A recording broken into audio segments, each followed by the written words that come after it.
Hello बच्चों, आ गया है आपका अपना सुभाष सर लेकर मैथ्स का एक नया टॉपिक। हम क्लास 6 का मैथ्स कर रहे हैं, जिसमें चैप्टर 11 अलजेब्रा पर आजकल मैं क्लासेस दे रहा हूं। एक क्लास इसकी मैं ले चुका हूं। उस क्लास में मैंने आपको बताया अलजेब्रा क्या होता है।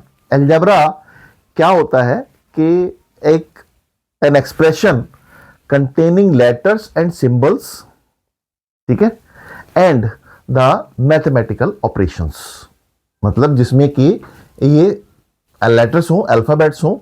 उन लेटर्स अल्फाबेट्स को हम बोलते हैं अननोन नंबर्स या वेरिएबल्स। इसमें जैसे इन क्वेश्चंस में मैंने आपको 3 टर्म्स बताई थी। एक बताया था वेरिएबल, एक बताया था कांस्टेंट, और एक बताया था कोएफिशिएंट। इसके अलावा और मैं 2-3 टर्म्स इसे बताऊंगा आज, ठीक है। यहां पर ये y+5 में जो भी अननोन नंबर है उसको हम वेरिएबल बोलते हैं। अननोन नंबर, या हम इसको लेटर्स या सिंबल्स की फॉर्म में जिनको हम लिखते हैं वो वेरिएबल्स होते हैं। जैसे इसमें y वेरिएबल है, इसमें t वेरिएबल है, इसमें a वेरिएबल है, इसमें x वेरिएबल है, इसमें l वेरिएबल है, इसमें b वेरिएबल है, इसमें x वेरिएबल है। मतलब वेरिएबल का मतलब, और इन y, t, a, x, l की वैल्यूज हम नहीं जानते कि क्या वैल्यूज होती हैं, वो उसकी डिफरेंट वैल्यूज हो सकती हैं, ठीक है।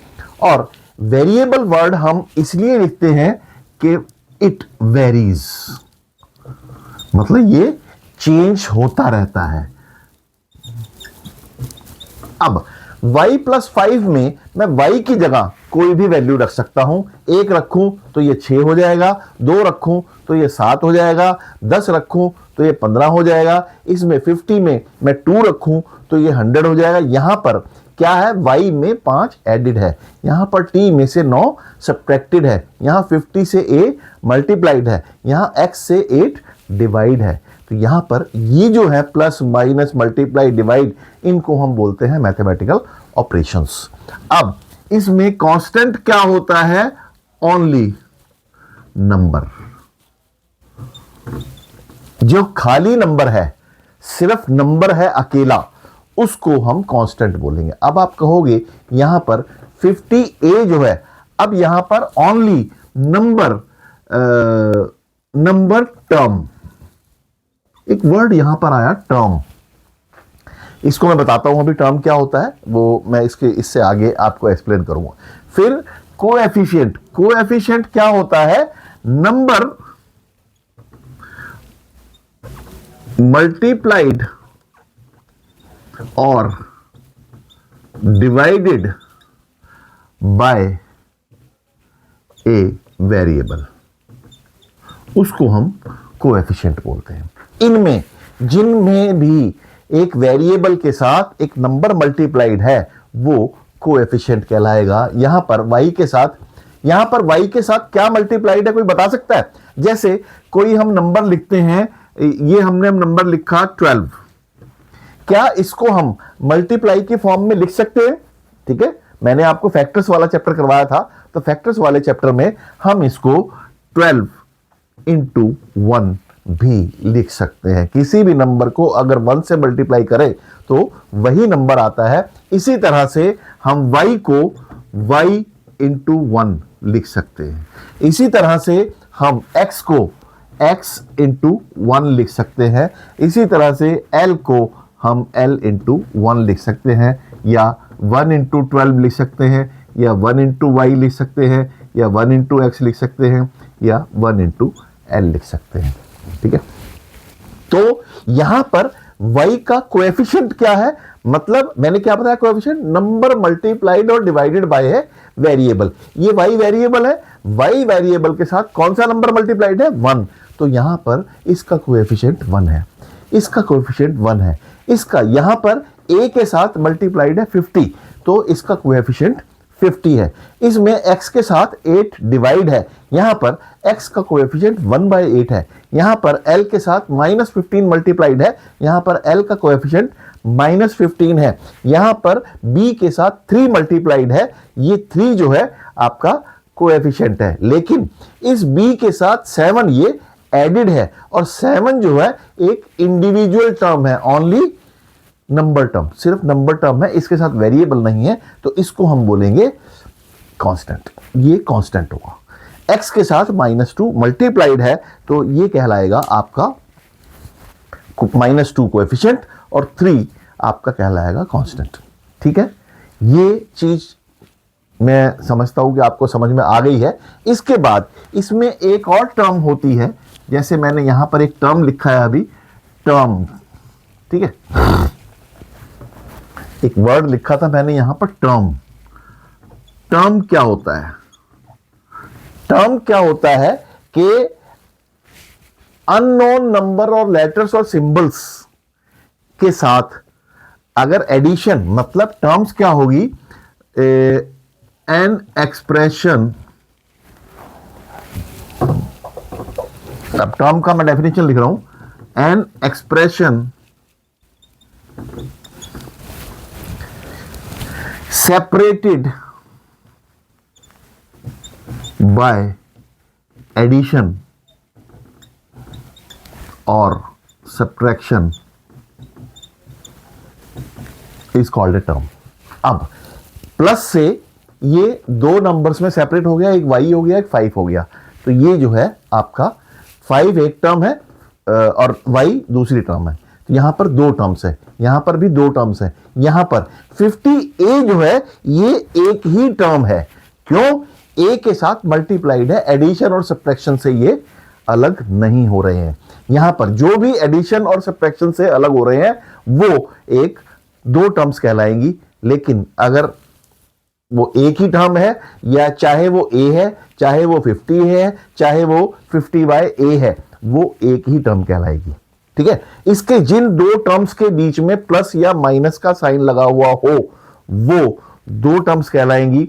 अगर किसी टर्म के बीच में मल्टीप्लाई या डिवाइड का साइन है तो वो एक ही टर्म कहलाएगी, चाहे वो कितने से भी मल्टीप्लाई और कितने से भी डिवाइड हो। तो यहां पर इसमें एक और एक दो टर्म्स हैं, इसमें एक और एक दो टर्म्स हैं, ये एक टर्म है, ये एक टर्म है, ये एक टर्म है, ये दो टर्म्स हैं, ये दो टर्म्स हैं, इसके बीच में प्लस है, इसके बीच में माइनस है, इसके बीच में प्लस है, तो इसलिए 1 2 3 4 ये दो टर्म्स हैं, ये इसके बीच में कोई प्लस माइनस का साइन नहीं है, तो ये सारी की सारी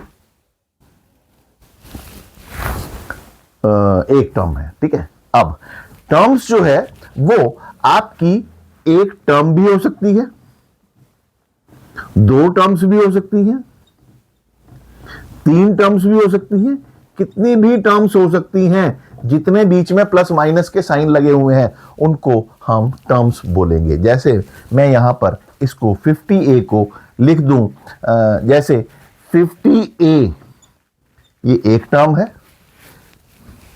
t-9 ये दो टर्म्स है। अगर मैं लिखूं y + 5 - 3b ये तीन टर्म्स हो गई, 1 2 3। अब इस क्वेश्चन में इन तीन टर्म्स में ये एक टर्म, ये दूसरी टर्म, ये तीसरी टर्म। ठीक है, क्योंकि ये प्लस माइनस से आपस में सेपरेट हो रही हैं। ठीक है, अब यहां पर y का कोएफिशिएंट क्या है, y के साथ क्या मल्टीप्लाइड है, 1। 5 के साथ कोई वेरिएबल नहीं है तो ये कांस्टेंट है। 3 के साथ b मल्टीप्लाइड है तो ये वेरिएबल है, तो ये वेरिएबल है, ये वेरिएबल है, ये कांस्टेंट है। ठीक है, y के साथ 1 मल्टीप्लाइड है तो इसका एक कोएफिशिएंट है, b के साथ -3 मल्टीप्लाइड है तो इसका -3 कोएफिशिएंट है। ये टर्म्स कहलाती हैं, और वो टर्म्स कितनी भी हो सकती हैं। ठीक है, आप जितने मर्जी ऐड करते चले जाओ, उतने वेरिएबल्स, जितने मर्जी वेरिएबल्स ऐड कर लो, जितने मर्जी कांस्टेंट्स ऐड कर लो, वो आपकी टर्म्स हो जाएंगी। लेकिन अब यहां पर एक और वर्ड आता है कि अगर मैं लिखूं t, चलो इसको मैं अब और ज़्यादा कंफ्यूजन नहीं कर रहा हूँ, क्योंकि ये चीज़ आपके सिलेबस में नहीं है, मैंने आपको एक एक्स्ट्रा चीज़ करवाई है। इससे ज़्यादा मैं करवाऊँगा तो शायद आपको कंफ्यूजन क्रिएट ना हो जाए। आपके लिए ये अलजेब्रा स्टार्टिंग टॉपिक है, इसलिए मैं इससे आगे आपको नहीं कराऊंगा। टर्म्स का मतलब ये होता है और इनका मतलब ये होता है। एक टर्म वाले को हम बोलते हैं, एक और वर्ड मतलब मोनोमियल। दो टर्म्स वाले को बोलते हैं हम binomial.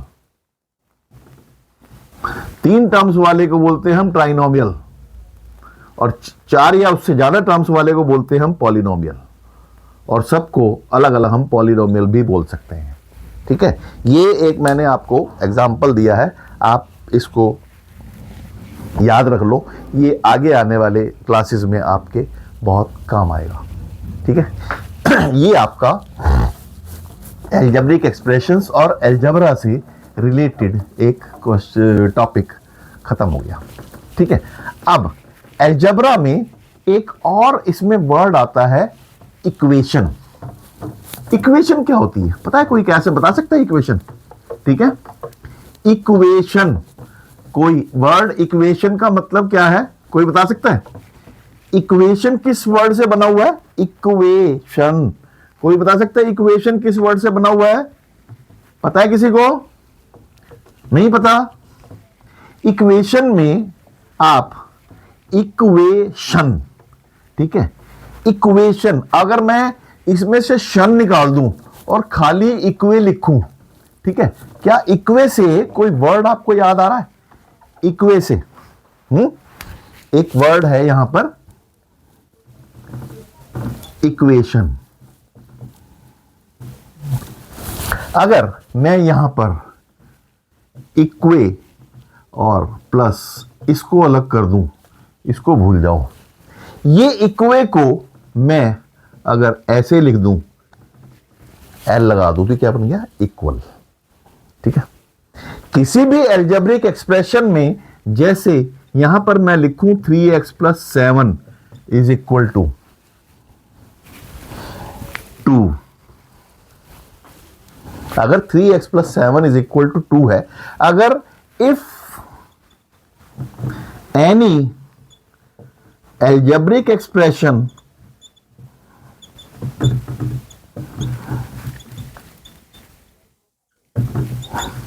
contains is equal to sign, then it is called an equation. इसको हम इक्वेशन बोलेंगे।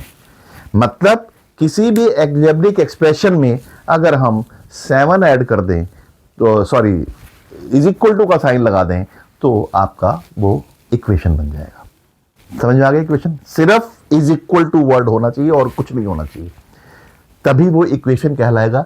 इसके अलावा अगर कुछ और लगा हुआ है, जैसे मैं लिखूं 3x + 7 < 2, तो ये इक्वेशन नहीं है।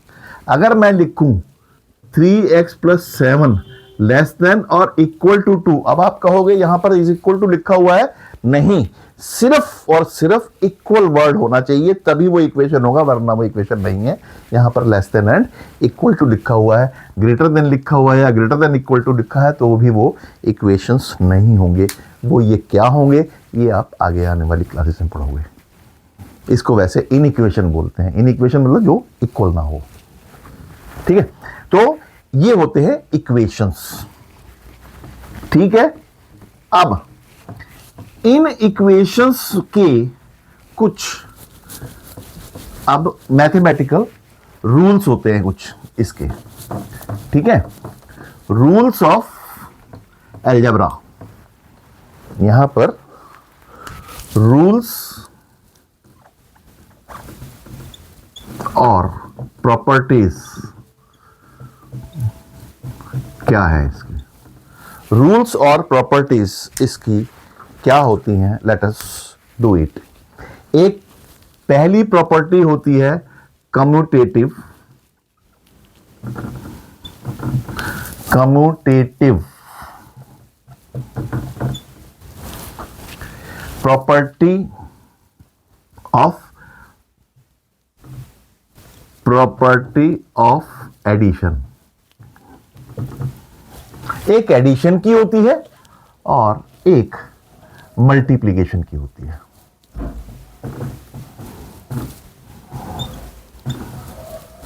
ठीक है, कम्यूटेटिव प्रॉपर्टी ऑफ एडिशन वो क्या होता है, यहां पर अगर मैं कहूं कि यहां पर 3 + 4 मतलब दो नंबर्स को अगर हम ऐड करें, 3 + 4 करें या हम 4 + 3 करें, क्या दोनों का आंसर सेम आएगा? 3 + 4 भी 7 होता है, 4 + 3 भी 7 होता है। तो इसको हम कम्यूटेटिव प्रॉपर्टी ऑफ एडिशन बोलते हैं। मतलब, और या मैं अगर लिखूं कि कम्यूटेटिव प्रॉपर्टी जो होती है a + b = b + a, मतलब नंबर्स का अगर हम पोजीशन चेंज कर दें और उनको ऐड करें तो commutative property of addition true होती है। लेकिन commutative property of subtraction true नहीं होती, क्योंकि अगर मैं लिखूं 7 - 4 इज नॉट इक्वल टू 4 - 7, क्योंकि 7 - 4 3 होता है और 4 - 7 -3 होता है, तो ये दोनों के दोनों इक्वल नहीं होते हैं। कम्यूटेटिव प्रॉपर्टी एडिशन पर अप्लाई नहीं होती, सब्ट्रैक्शन पर अप्लाई नहीं होती, लेकिन एडिशन पर अप्लाई होती है। ऐसे ही मल्टीप्लिकेशन की भी प्रॉपर्टी सेम है। तो यहां पर प्लस लिखा है तो हम 3 × 4 और 4 × 3 दोनों के दोनों 12 है, तो 3 × 4 12 है, 4 × 3 12 है, तो कम्यूटेटिव प्रॉपर्टी ऑफ ये मल्टीप्लिकेशन कहलाती है। तो ये हुआ a + b = b + a, whereas this is a × b = b × a। ठीक है, ये जनरल फॉर्मूले हैं, इनको आपने याद करना है। मैंने आपको इसका मीनिंग बता दिया, मीनिंग क्या होता है। ठीक है, फिर आता है second, associative property. Associative property of addition. Associative property of addition कब होता है? कम्यूटेटिव प्रॉपर्टी दो नंबर्स के लिए होती है और एडिशन वाली और मल्टीप्लिकेशन वाली दो नंबर्स के लिए होती है। Associative property more than 2 numbers के लिए होती है। तो इसको मैं अगर लिखूं 12 + 4 + 7, इसको मैं अगर ऐसे लिखूं तो इसको हम दो तरीके से लिख सकते हैं, 12 + 4 + 7 या 12 + 4 + 7, दोनों को अगर हम करें तो वो आंसर सेम ही आएगा। तो इसका एसोसिएटिव प्रॉपर्टी क्या बनी? a + b + c = a + b, +c। इसका मतलब क्या है? अगर 3 नंबर्स का एडिशन है, पहले हम जो मर्जी दो नंबर्स को जोड़ लें, आंसर सेम आएगा, उसमें तीसरा जोड़ें तो आंसर जो है सेम आएगा। That is called associative property of addition. इसी तरह से मल्टीप्लिकेटिव प्रॉपर्टी क्या हुई कि 12 × 4 × 7 को हम 12 × 4 को पहले मल्टीप्लाई करें और फिर उस आंसर को 7 से मल्टीप्लाई करें, ये इज इक्वल टू 12 को अगर 4/7 से मल्टीप्लाई करने के बाद उससे मल्टीप्लाई करें तो वो दोनों आंसर्स सेम आएंगे। और ये प्रॉपर्टी होगी a × b × c = a × b × c। Bracket लगाने का मतलब क्या है कि पहले आपको कौन से मल्टीप्लाई करने हैं, उसके हिसाब से ये प्रॉपर्टी एसोसिएटिव प्रॉपर्टी कहलाएगी। ये प्रॉपर्टीज आपने लर्न करनी है और एग्जाम में इस पर आपको क्वेश्चन पूछे जा सकते हैं कि एसोसिएटिव प्रॉपर्टी क्या होती है, कम्यूटेटिव प्रॉपर्टी क्या होती है, तो आपने फार्मूले लिखने होंगे। इतना ही आपके सिलेबस में, इससे ज़्यादा आपके सिलेबस में नहीं है। और एक तीसरी प्रॉपर्टी आती है डिस्ट्रीब्यूटिव प्रॉपर्टी। डिस्ट्रीब्यूटिव प्रॉपर्टी इकट्ठी एडिशन और मल्टीप्लिकेशन को मिला के लगती है। वो प्रॉपर्टी क्या होती है? a × b + c। a को अगर हम दो नंबर्स के एडिशन या सब्ट्रैक्शन से मल्टीप्लाई करें तो वो आंसर दोनों नंबर से अलग अलग मल्टीप्लाई करके हम प्लस माइनस कर दें उसको एक नंबर को तो आंसर सेम आएगा।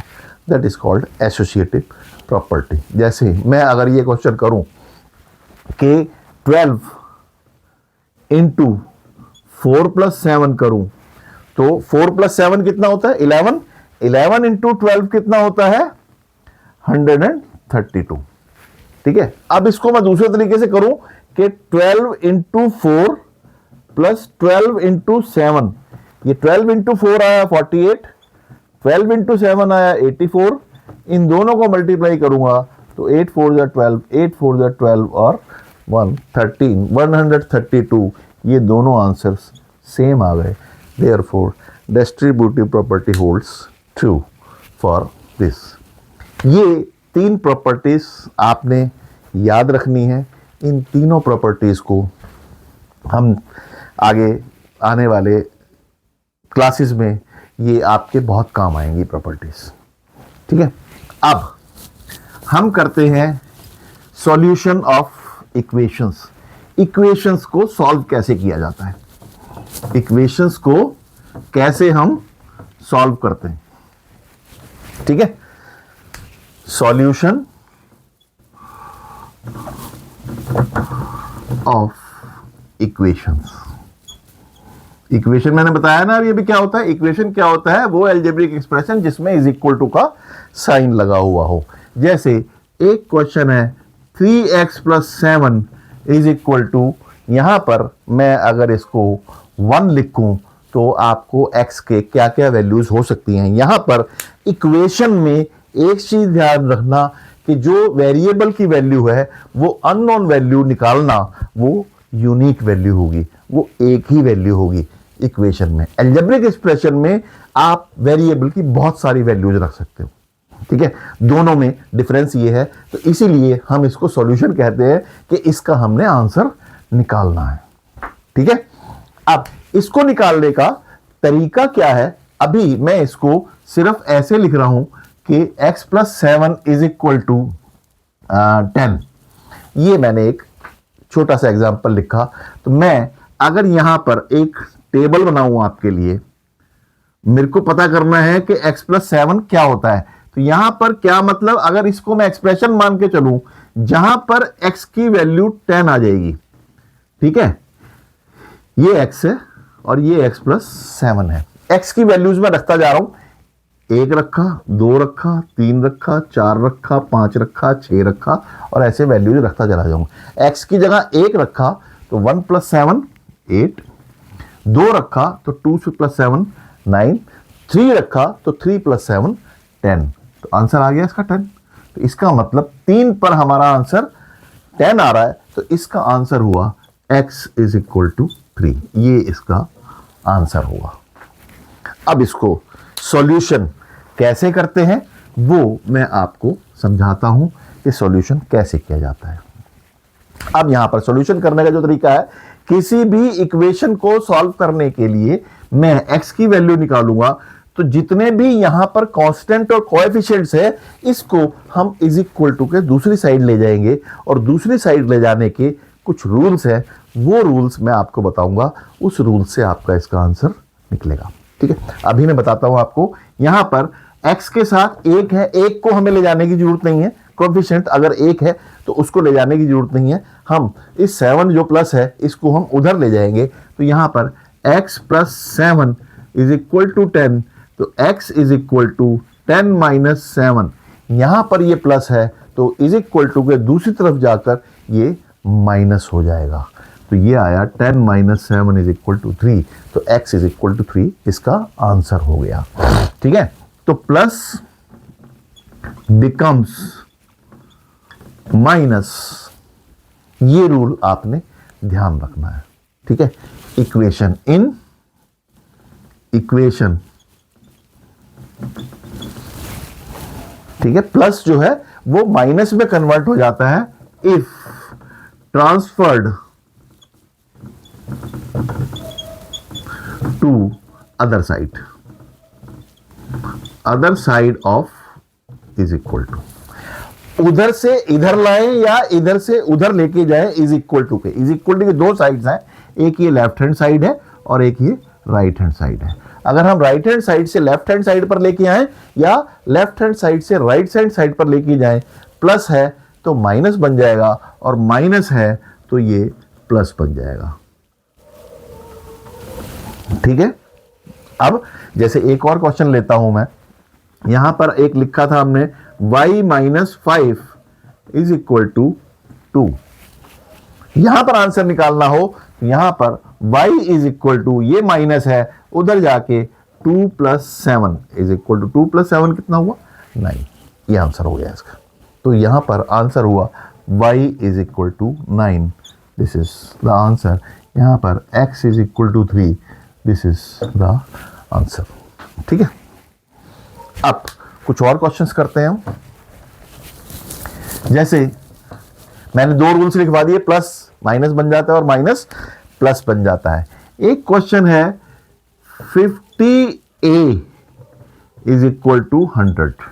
इसमें a की वैल्यू निकालनी है। यहां पर a के साथ 50 जो है ये कोएफिशिएंट है और इसका मतलब 50 इंटू a है इज इक्वल टू 100 है, और इसका रूल है multiply becomes divide and divide becomes multiply.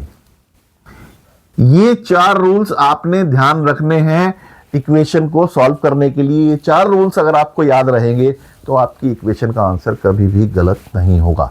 यहां पर वेरिएबल को हम इधर रखेंगे और यहां पर 50 जो है इधर डिवाइड है तो उधर जाकर क्या हो जाएगा, मल्टीप्लाई है, उधर जाकर डिवाइड हो जाएगा। 50 divided by 100 divided by 50 is equal to 2। तो इसका आंसर हो गया 2। a is equal to 2। यहां पर a इज इक्वल टू 2 रख के देखो तो 50 इंटू 2 100 हो गया, 100 इज इक्वल टू 100 आ गया, तो हमारी इक्वेशन सेटिस्फाई हो गई। अब एक और क्वेश्चन लिखा था हमने, x by 8 is equal to 60। मैं एक थोड़ा सा वैसा क्वेश्चन लेता हूं। ठीक है। अब x by 8 is equal to 60 है तो यहां पर x के साथ 8 जो है वो डिवाइड है और डिवाइड जो है वो उधर जाकर मल्टीप्लाई हो जाता है, तो इक्वल टू 60 इंटू 8 हो जाएगा। तो 60 इंटू 8 480, x की वैल्यू आ गई 480। ये इसके रूल्स हैं। इन रूल्स को अगर आप ध्यान रखोगे तो आपकी इक्वेशंस का आंसर कभी भी गलत नहीं होगा। ठीक है। एक और जैसे हमने क्वेश्चन लिया था, मैं एक छोटा सा क्वेश्चन और लेता हूं इसमें कि 2y plus 17 is equal to 20।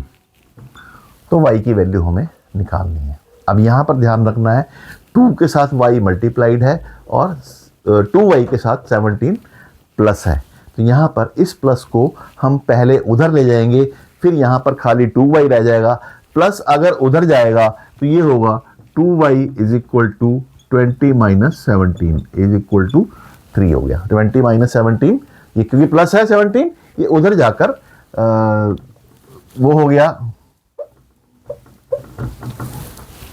ठीक है। उधर जाकर प्लस का माइनस हो जाता है, क्योंकि रूल है प्लस का ट्रांसफर के दूसरी तरफ जाकर, इक्वेशन के दूसरी तरफ जाकर ये माइनस हो जाता है। तो हमने 20 माइनस 17 3 आ गया ये आंसर। यहां पर अब इसमें y इज इक्वल टू का आंसर क्या आ जाएगा, ये 3 यहां से 2 मल्टीप्लाइड है तो ये 2 जो है वहां जाके डिवाइड हो जाएगा, तो y का आंसर आ गया 3 डिवाइडेड बाय 2। ठीक है। ये आपका चैप्टर 12th का 11th चैप्टर था, इसको आज मैंने फिनिश कर दिया है। इसकी एक्सरसाइजेस इसी से रिलेटेड हैं। कुछ क्वेश्चंस अगर आप कहोगे तो मैं करवा दूंगा। इनके प्रैक्टिस आप करो। जो क्वेश्चंस आपको समझ में नहीं आते हैं उनके आंसर्स मैं आपको कमेंट बॉक्स में पूछने पर सारे के सारे आंसर्स दूंगा। जाने से पहले आज की क्लास मैं यहीं ख़त्म करता हूं, और जाने से पहले आपसे मेरी रिक्वेस्ट है कि मैथ्स को रटना नहीं है, मैथ्स को समझना है। इसीलिए रटो मत, समझते रहो, आगे बढ़ते रहो और पढ़ते रहो और मुझसे सवाल पूछते रहो। Thank you very much.